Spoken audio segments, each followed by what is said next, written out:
পর্যায়ে আমাদের মাঝে কাউসার ভাই আলোচনা রাখার জন্য বিনীতভাবে অনুরোধ করছি।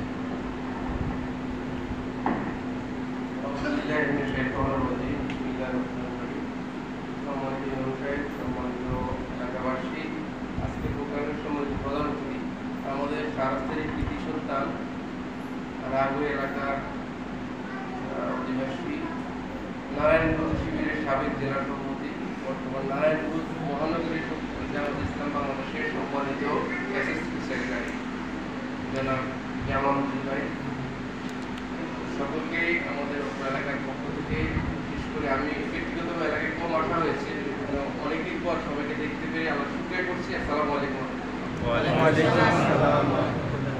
আসলে এই বিষয়টা খুব বেশি বলার বিষয় না, সবাই স্পষ্ট আছে যে কেন আমাদের এই অনুপস্থিতি। আমি সামাজিক হিসেবে কয়েকটি কথা বলবো। আমাদের সাম্য এবং বৈষম্য বিষয়টা পরিষ্কার হওয়ার স্বার্থে সমাজ মানুষকে নিয়ে একসাথে বসবাস করার মতোই মানুষের পরিচয়। যদি কোনো সমাজ মানুষকে বিভিন্ন পর্যায়ে ক্লাসিফিকেশন করে, ডিভাইডেড করে, স্তর করে, তাহলে ওই সমাজে বসবাস করতে পারে না। আর সেই জন্য আইএমএ জাহিলিয়াত হয়েছিল, অর্থাৎ সেখানে নারী জাতিকে জীবন্ত গর্তে ঢুকতে পেলাম রাসূলুল্লাহ সাল্লামের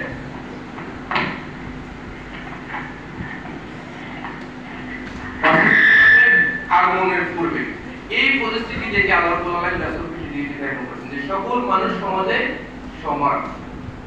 সেই পরিস্থিতিটা থেকে শুরু করে রাসূলুল্লাহ সাল্লামের এই নীতি বাস্তবায়ন করতে আজকে পর্যন্ত আমাদের দেশে আমরা মুসলমান। একজন মুসলমান যদি তার সেই বৈষম্য কে কোন দল করে, কোন পরিচয়, সেটা নিয়ে যদি সমাজে তার অবস্থান কখনো খারাপ ভালো হয়, তাহলে এটা কিন্তু সমাজ না, এটা একটা পর্যায়, একটা কেন্দ্রিক হয়ে গেল। এই সমাজ আমরা আর চাই না, পরিষ্কার কথা। সবাই আমরা পাইব এই সমাজে, এটা হচ্ছে আমাদের প্রথম মেসেজ। সে আলোকে আমি বলবো যে আমি এলাকায় যখন আমাদের বিশেষ করে 4 দলীয় জোট ক্ষমতায় ছিলেন, আমি তখন ছাত্র শিবিরের জেলা সভাপতি ছিলাম। আমি সবাইকে স্পষ্ট বলি, ওই সময় আমি একজন সাধারণ নাগরিক হিসেবে মসজিদে আসতাম। তখন কিন্তু আমাদের দল ক্ষমতায় ছিল। কখনোই মসজিদে বা পাড়ায় প্রতিবেশী রাজনৈতিক রাষ্ট্রীয় কোনো প্রভাব আমার মনে পড়ে না আমি করেছি। এখানে এমন অনেক ব্যক্তি ছিলেন যারা ওয়ার্ড বা ইউনিয়নের নেতা না, তাদের প্রভাবে অনেক এলাকা থাকতে পারছে। তাদের মানে পরিস্থিতি এমন ছিল যে তাদের ব্যাপারে কথা বলতে আপনাদের আতঙ্ক ছিল। তো আজকে আবার আল্লাহ রাব্বুল আলামিন সকল ছাত্র জনতার ঐক্যবদ্ধ প্রচেষ্টায় আমাদের একটা উন্মুক্ত পরিবেশ করেছেন। আমরা কারো নাম নেব না, এটা একান্ত আল্লাহ পাকের কুদরত। 5 তারিখ সকালেও আমরা জানি না যে বাংলাদেশের পরিবর্তন হবে। 10টা থেকে 11টার পর আমরা কিছু অনুভব করেছি বাংলাদেশের মধ্যে পরিবর্তন হচ্ছে। এই পরিবর্তনটা আসলে আমি বলবো স্পেশাল আল্লাহর পক্ষ থেকে। কোন ব্যক্তি এটার জন্য খুব বেশি এককভাবে তার ভূমিকা হয়েছে এটা আমরা বলতে পারি না। আপামর ছাত্র জনতা সকলের ঐক্যবদ্ধ প্রচেষ্টায় পরিবেশ হয়েছে, এই জন্য আমরা সবাইকে অভিনন্দন জানাই। এখন এই পরিস্থিতিতে যদি আমরা আবারও আগের মতো কোনো পরিবেশ মনে করি যে হ্যাঁ অমুকের অমুক দল করে আমি তাকে ঘৃণা করি বা অমুক অমুক দলের এই ছিল আমি তাকে ক্ষতিগ্রস্ত করতে চাই, তাহলে কিন্তু সমাজ না। সমাজ মানে হচ্ছে যে মৃত্যু ব্যক্তি মরে গেলে তার জানাজা যেতে হবে। বাংলাদেশে এমন পরিস্থিতি হয়েছে মৃত্যু ব্যক্তির জানাজা গেলেও জানাজায় মামলা হয়েছে। পরিষ্কার সাইদি সাহেব মরে যাওয়ার পরে গায়েবাড়া আমাদের জানাজা পড়তে দেওয়া হয়নি।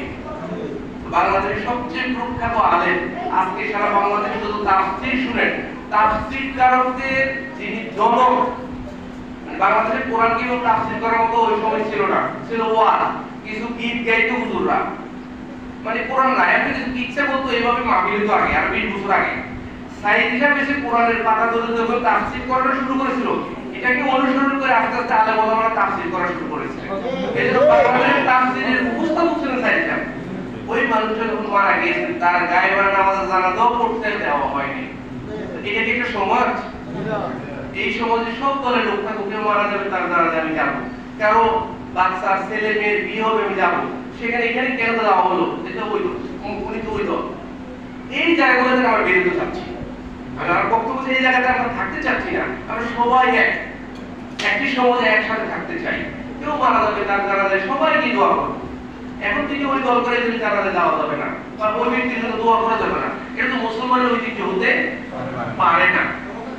আপনারা কি মনে করছেন এটা দলীয় কথা? আমি যে কথাটা বলেছি এটা মুসলমান হিসেবে তো সকলের অধিকার। সাকসিড করে ছাত্র, একজন মেধাবী ছাত্র, সে সকল পরীক্ষায় ফার্স্ট হয়েছে কিন্তু সে মুখ দল করে ট্যাগ দিয়ে তার চাকরি হবে। আবার যে অযোগ্য কিন্তু তার দল ক্ষমতা আছে, এজন্য তাকে সেই ট্যাগ দিয়ে তার চাকরি দেওয়া হয়েছে।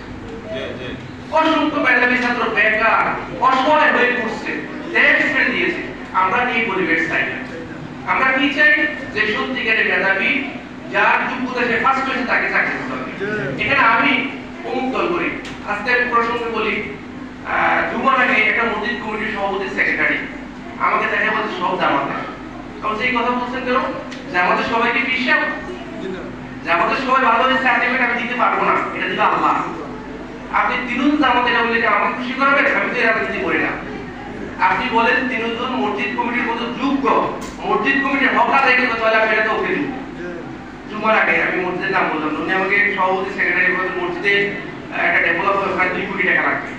ঠিক আছে, এটা আমরা সাপোর্ট দিব, অনেক বড় হবে মসজিদ।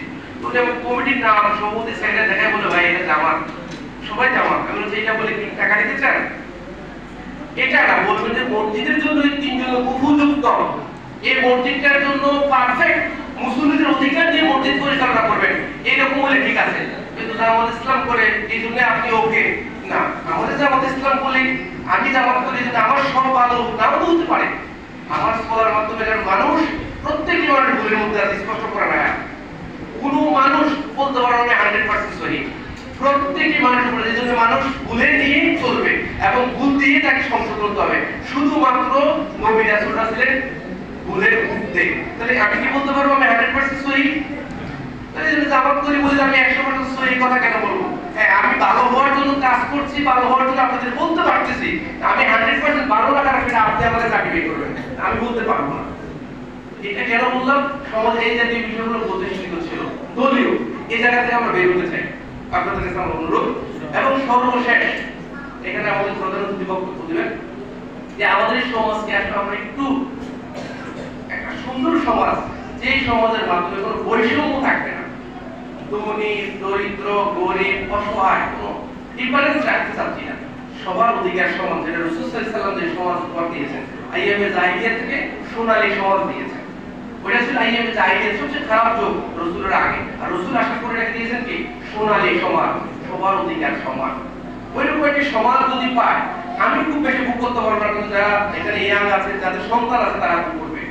এবং এদের জন্য যদি এই সমাজটা আমরা দিয়ে দিতে পারি, তাহলে আগামী দিনে এই ছোট বাচ্চারা আমাদের জন্য দোয়া করবে যে এখানে কোনো বৈষম্য নাই, সবাই সমান অধিকার। এই জায়গাটা যদি আমরা এখন সবাই একা হয়ে দল মতের ঊর্ধ্বে উঠে, আপনি খুব বেশি বাঁচবেন আপনার যে হয়, আপনি আপনার ছোট বাচ্চাটার ভবিষ্যৎ যদি তাকে এমন একটি সমাজ দিয়ে যান, যে সমাজ প্রত্যেকটি মানুষের অধিকার। আপনার ছেলে একটা নরমাল হোক, কিন্তু সে যদি যোগ্যতায় ভালো হয়, তাহলে যেন সে একটা ভালো জায়গায় বুঝতে পারে, এরকম একটা সমাজ হওয়া আমরা মনে করি। কিন্তু আমি রাজনৈতিক পরিচয় আছে বলে আমার বাচ্চা খুব উপরে উঠতে হবে আর বাকিরা ওঠার সুযোগ নেই, এরকম সমাজ আমরা চাই না। যে আমি রাজনীতিতে খুব প্রভাব বিস্তার করতে পারছি, যে সমাজের সব আমার কাছে আসতে হবে, বাকিদেরকে দিব না, এই সমাজ আমরা চাই না। পরিষ্কার কথা, আমি আপনাদের মধ্যে থাকতে চাই, আপনিও এইভাবে থাকেন। সবার অবস্থান যখন সমান হবে, যখন আর কোনো ঝগড়া বা বিবাদ অশান্তি অনৈক্য এগুলো আসবে না। আর এইরকম একটি সমাজ যখন হবে, তখনই বলবেন যে আমি প্রশান্তি পাচ্ছি এই সমাজে বেঁচে থাকি। এই সমাজটার জন্য আমরা নতুনভাবে কাজ করার জন্য আপনাদের সহযোগিতা চাচ্ছি, এবং যারা আমাদের সংগঠনকে সাপোর্ট দিচ্ছেন, আমাদের সংগঠনের স্পষ্ট বৈশিষ্ট্য হচ্ছে যে একজন ভালো মুসলমান হতে হবে, জামাত ইসলাম করতে হবে। আর ভালো মুসলমান কি? ইসলামের মৌলিক বিধান যেগুলো আছে, ফরজ ওয়াজিব মৌলিক বিধানগুলো যথাযথভাবে পালন করা হচ্ছে আমাদের সংগঠনের মূল কাজ। যদি আমাদের একটা হয়েছে জঙ্গি আলবদর আশরাফ যা আছে, এই কথাগুলো এত বেশি বলা হয়েছে, এখন সমাজের সবাই জানে এই কথাগুলো কি বাস্তব? আমার তো জন্মে হয়নি স্বাধীনতার সময় আমাকে রাজা করা হয়েছে, আমার জন্মে হয়নি। এরকম অনেক অপ্রয়োজনীয় ট্যাগ, অপ্রয়োজনীয় কথা বলে আমাদেরকে প্রশ্নবিদ্ধ করা হয়েছে। আমরাও লজ্জিত ছিলাম যে কথাগুলো উত্তর কিভাবে দেবো। আমি আমাকে উপস্থাপন করতেছে যে আমি এরকম কোনো কাজের সাথে জড়িত না, এবং আপনারাও এখানে যে বয়সের লোক আছে, খুব বেশি লোক এরকম কাজ করেন। এই কাজ না করে যখন ট্যাগ পাই তখন অনেক কষ্ট হয়। আমরা এটাতে বের হয়ে আমরা কি সুন্দর সমাজ চাই। আর বাংলাদেশ জামাত ইসলামী যে ভূমিকা নিয়ে এখন কাজ করতেছে, এখানে বিভিন্ন পর্যায়ে মানুষ থাকতে পারেন, আমরা সকলে মিলে আমাদের প্রথম হচ্ছে যে সমাজ, তারপরে আমাদের রাষ্ট্র। সমাজটা যদি ঠিক হয় তাহলে রাষ্ট্রীয় কাঠামো ঠিক হবে। সমাজ কাঠামো যদি বিভ্রান্তি থাকে তাহলে রাষ্ট্রীয় কাঠামো কন্ট্রোল করতে পারবে না। তাহলে আমাদের আগে ঐক্যবদ্ধ এক হওয়ার জন্য আমি সকলের কাছে আহ্বান রাখছি। পরিশেষে আমাদের এলাকার একজন ভাইয়ের কথা বলা ইউনুস, আমি ওকে ভালো করে চিনি, আমি ব্যক্তিগতভাবে বলছি চিকিৎসার যত প্রয়োজনীয় পদক্ষেপ আমি নিব। আমি একটু আগে শুনেছি যে যে কোনো সুযোগ আমাদের আছে ইনশাআল্লাহ, আগে সেটা ছিল না। ঢাকায় যেহেতু আছে ইংলিশের হওয়ার কারণে আরো বেশি সুবিধা, যেটা আমাদের পরিচালিত হাসপাতাল, এখানে এটার সাথে জড়িত আমি আছি, এটা তো সহজে করা যাবে। আর এর বাইরে যদি রাষ্ট্রীয় কোনো বিষয়, কোনো সহযোগিতা, এগুলো এখন করার মতো আল্লাহ পাক সুযোগ দিয়েছে আমাদেরকে। এই জন্য এই ভাইটা যেহেতু অসুস্থ, ওনার অভিভাবক যারা আছে যোগাযোগ করে ঢাকায় কোথায় আছে আমি নিজে যাব, তার প্রয়োজনীয় চিকিৎসা সহযোগিতা সকল কিছু সেবা করার জন্য আমি সর্বোত্তম চেষ্টা করব। এই প্রত্যাশা এবং সকলের কাছে দোয়া আছে, সমাজের ভালো কিছু কাজ করার মতো আপনাদের একান্ত সহযোগিতা দোয়া কামনা করে আমি আমার বক্তব্য শেষ করছি। এই বলতে আমাদের প্রোগ্রামে আজকে প্রধানমন্ত্রীর বক্তব্য রাখার জন্য অনুরোধ করছি বাংলাদেশ জামাত ইসলামী নারায়ণগঞ্জ মহানগরের সম্মানিত অ্যাসিস্ট্যান্ট সেক্রেটারি আমাদের শাহরাস্তির কৃতি সন্তান জামালউদ্দিন ভাই।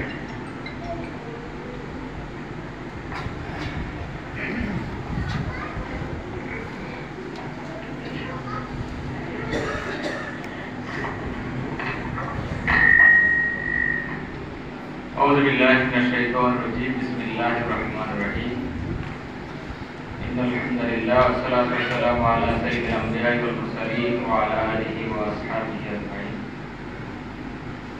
আজকের এই ব্যাগপড়া এলাকার শিবিরের সাবেক জেলা সভাপতি আমাদের কাউসার আলম ভাই সহ স্থানীয় নেতৃবৃন্দ, সম্মানিত ইমাম সাহেব, সম্মানিত মুসল্লিয়ানে কেরাম, আসসালামু আলাইকুম ওয়া রাহমাতুল্লাহি ওয়া বারাকাতুহু। ভালো আছেন আপনারা? আলহামদুলিল্লাহ। জি আলহামদুলিল্লাহ। আমি আসলে এই শাহরাস্তির সন্তান হলেও আমার জীবনে প্রথম এই এলাকায় আসা আর কি। তো আমার বড় হওয়া মূলত নারায়ণগঞ্জে। যাক আলহামদুলিল্লাহ, নিজেকে ধন্য মনে করছি। আর খুব আমি শুরুতেই শুভেচ্ছা অভিনন্দন জানাই যে আলহামদুলিল্লাহ একটি সমাজ পরিবর্তনের জন্য আলহামদুলিল্লাহ একটি যোগ্য নেতৃত্ব প্রয়োজন। এজন্য জামাত ইসলামী যে স্লোগান আল্লাহর আইন এবং সত্যকে শাসন, আলহামদুলিল্লাহ তো প্রত্যেকটা ক্ষেত্রেই আল্লাহ শুকরিয়া আদায় করতে হবে আলহামদুলিল্লাহ। আজকে আপনাদের মধ্যে যে সহমর্মিতা, যে একটা ভ্রাতৃত্ব বোধ আমি এখানে দেখলাম, আলহামদুলিল্লাহ।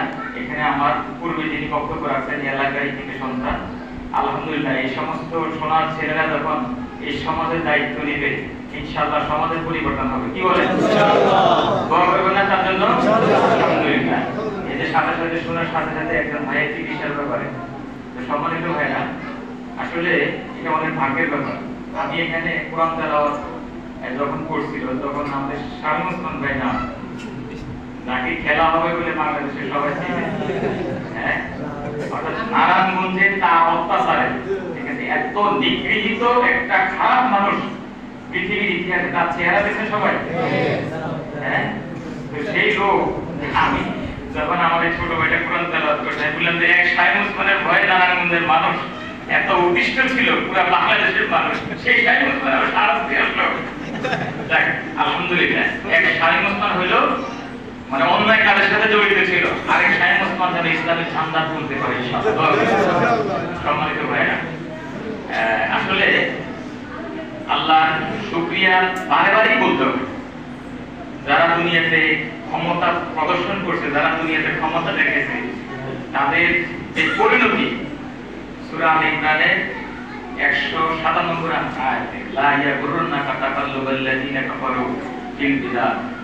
তারা কি ক্ষমতা দেখাইছে যে এমন সৎ মানুষগুলো ছিল পালিয়ে, আর অসৎ মানুষগুলো কি ছিল বুক ফুলিয়ে। এটা কোন সমাজে ভাই?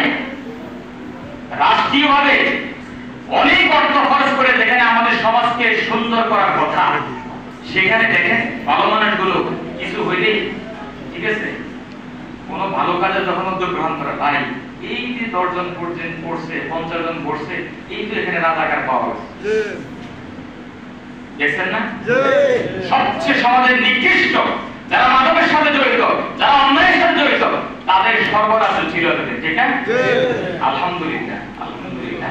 এই জন্য বারবারই শুধু আলহামদুলিল্লাহ চলে আসে যে আমরা একটি সুন্দর সমাজ আলহামদুলিল্লাহ পেয়েছি।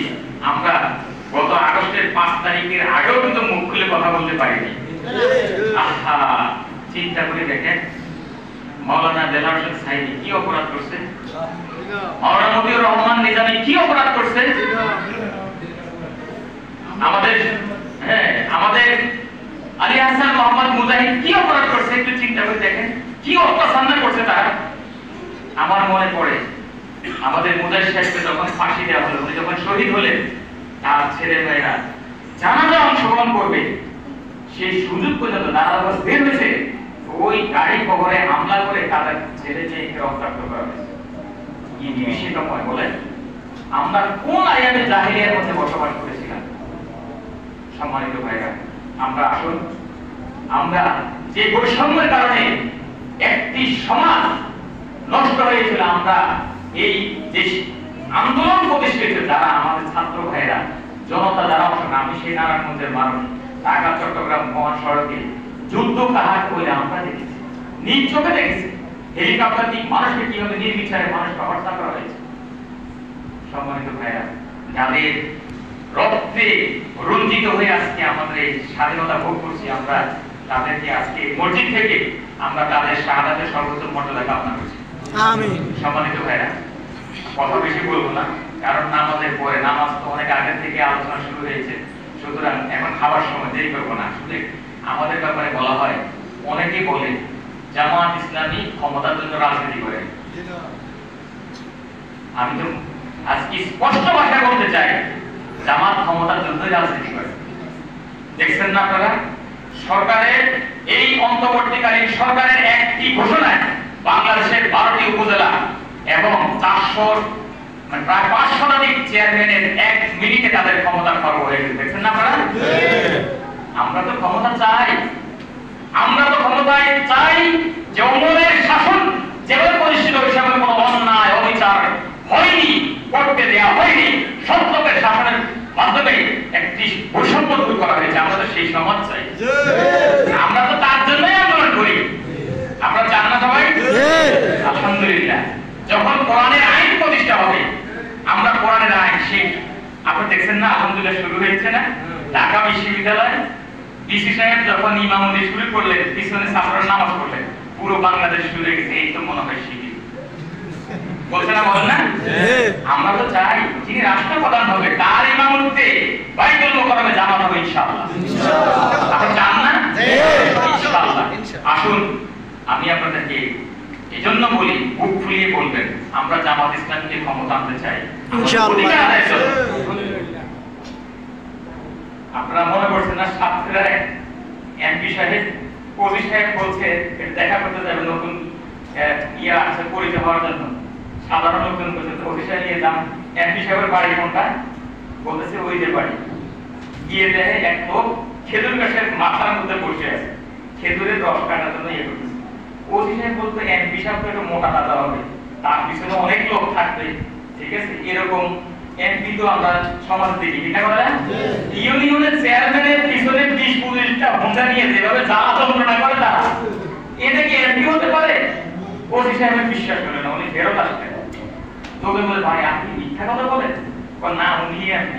আচ্ছা, গাছের মাথায় যেতে চলে যায়, ওনার ইমানে একটু দুর্বলতা ছিল। আরেকদিন গেছে, দেখে যে উনি একটা লোক গরু রাখে, সবাই বললো এমপি সাহেব কে, বলছে উনি। যাক, সর্বশেষ সালামু আলাইকুম, আমি তো এই থানার নতুন ওসি এমপি সাহেব।